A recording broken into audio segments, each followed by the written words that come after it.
Charmaine in Alabama. Hi, Charmaine. Hey, Eric. Hey, Eric and Jenna. Hello. You've been waiting a long time to talk to us. Thank you for waiting. And we have one more call after you. But I know. That's because I love you guys. Aw, we love you too. What'd you want to talk about?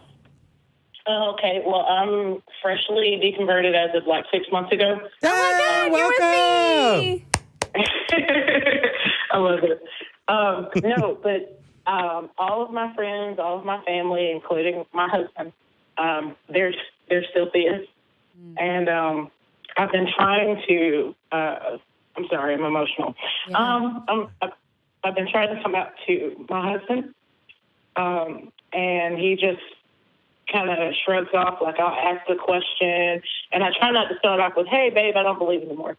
I've been trying to kind of build up to a point, so I've been, like, asking a series of questions, which started about, I guess I would say a year ago.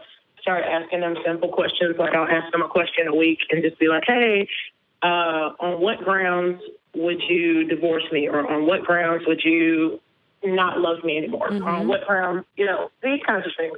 Mm-hmm. And ultimately what he just continued to say was, if you found somebody else, I'm sorry if you can hear my 4-month-old screaming in the background. Sorry. It's okay.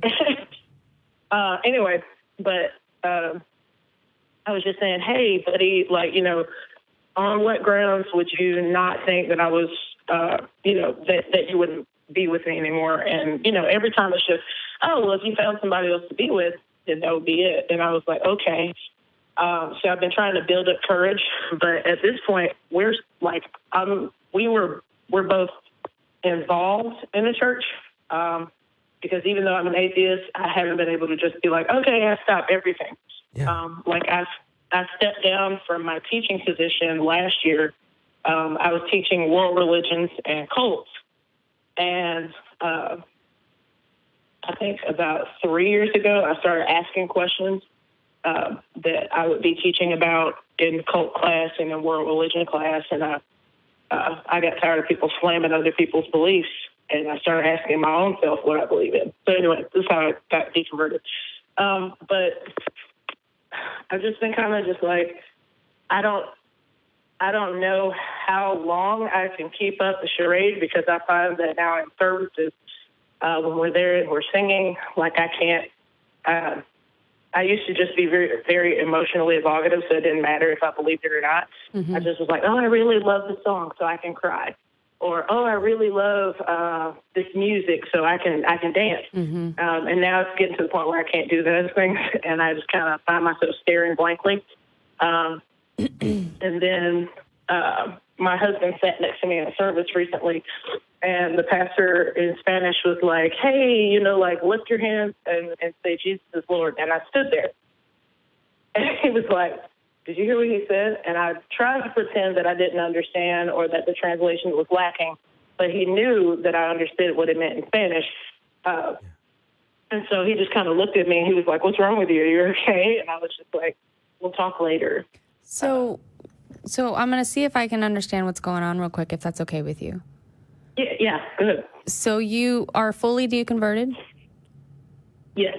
And you have been discussing some doubts with your husband over the past year, but not a whole lot, that he finally has gotten an idea that something might be different, but he doesn't know. Right. Okay. And you're at the point where you're already kind of fed up going along with the game that everybody else is playing that you don't want to play anymore, right? Right. Okay. Do you feel that if you were to tell him flat out, I'm an atheist, what do you think would happen?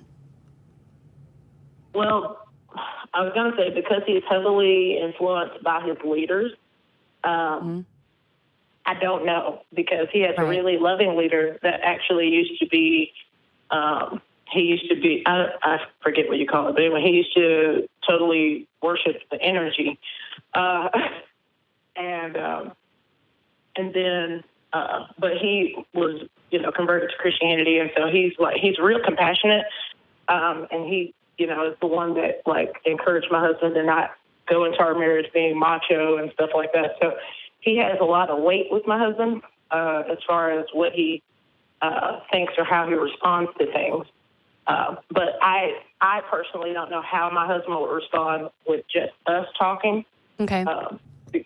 Because he doesn't really individualize his thoughts. He mostly is like, the Bible says, or, the pastor says. So Okay. I don't know what he personally would do or think. So I can't tell you what to do, but I can tell you if I was in your shoes, what I think I would do, and offer advice that there are more people with much more education than I have that might be able to help you better than I can. Secular Therapy Project might be a really good way to go if you have the means. I found my current therapist on Psychology Today by looking up by my insurance company and what I was looking for and kind of searching that way, and that's how I found mine. So seeking out help from professionals is the first step that I would do. The second step is something that I've learned, and having gone through this process and debating on whether or not I should tell my husband or talk to my husband or not, that communication, no matter what, whether it's faulty or not, is always a good default position to take, because if there is problems with your communication, you have to communicate to discover what those problems are and in order to fix them. You have to communicate in order to understand where the other person's coming from, where they are, because if you don't, well, then you don't know what kind of a relationship you're in, and you can't have a healthy relationship that way. And this, again, is just my personal opinion from my own personal experience. I would come to the conclusion that there is a possibility that my marriage might not make it through that, because I had built a relationship with a God and a religion background. Understanding that that was part of the contract that I essentially signed, I would understand that that could possibly come to an end, but that not being the goal, usually, you just have to accept that there are some things might happen that you might not want, but, all you can do is the best you can, And Yeah. if I can dovetail in just a little bit. Sure, yeah. The only thing that I would add after what you said, because what you said is yes, that. The only thing I would add in is when you're communicating, I know that this was a lesson that I've learned and it's helped, and that is talk about yourself. Mm-hmm. It can sometimes come off as an accusation unintentionally when you're communicating about these things. And so the best kind of communication that I've had was one where I said, hey, there's this thing going on and I'm really, really nervous. I'm afraid to tell you because I love you. And I'm afraid that by talking to you about this, it would hurt the way you think about me.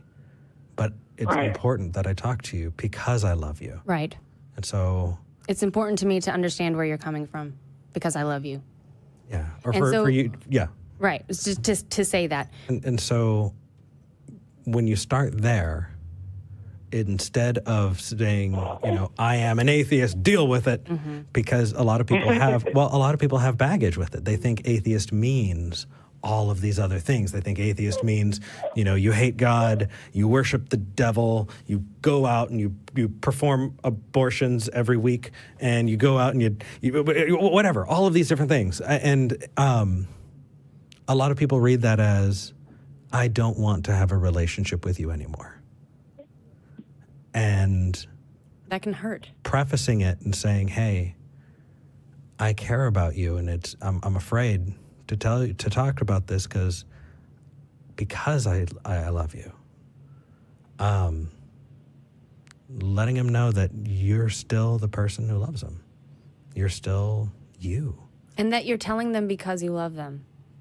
That has helped a lot in my life, and I don't know if that's necessarily going to be what helps in yours, but that's the best advice I have. I highly suggest what Jenna said, and that is getting therapy first or talking to a therapist. That way they can understand your individual, unique situation. One thing that I learned in rehab was using the phrase, I'm feeling blank. Actually saying out loud to someone, I'm feeling like this. Because something that I've learned is that we don't say that enough, and we don't ask in return, I'm feeling like this, how are you feeling? We say, how are you? And we say, fine. Great, Right. good, sure. We don't think about it. We don't actually ask ourselves, how am I feeling? And what caused me to feel this way? And alternatively, asking our partner, hey, when I was going through that really rough time, a week ago, and I was just complaining and crying all the time, how were you feeling when I was going through that? That had something that had not occurred to me to ask about my husband when I was going through stuff until I started seeing a therapist. She asked me, how was your husband feeling? And I was like, I never thought to ask. I would definitely listen to Jenna because I'm single. She's still happily married. So take her advice. But regardless of what happens, big hugs. I'm glad you called. You know what? You're doing the right thing, and you have support. Just know that you're not alone. There are people out there. There are people that you can find. The internet helps. There's a love bomb going on in the live chat. Check out the live chat. And you should see these people on the other side of the glass. Yeah. We're all rooting for you. Well, thank you. Big hugs, and you take care, okay? Thank you. You too. Thank you. We've got more callers to take. Let's move on because we are running late. I've got the warm fuzzies now. How about you? Yeah, that was fun. That's a tough position to be in. Yeah. We're late. Yeah, recently. But you know what? I'd rather be on this side of things than where I was any day. Any day. I'm so happy that you're here. Thank you. Me too.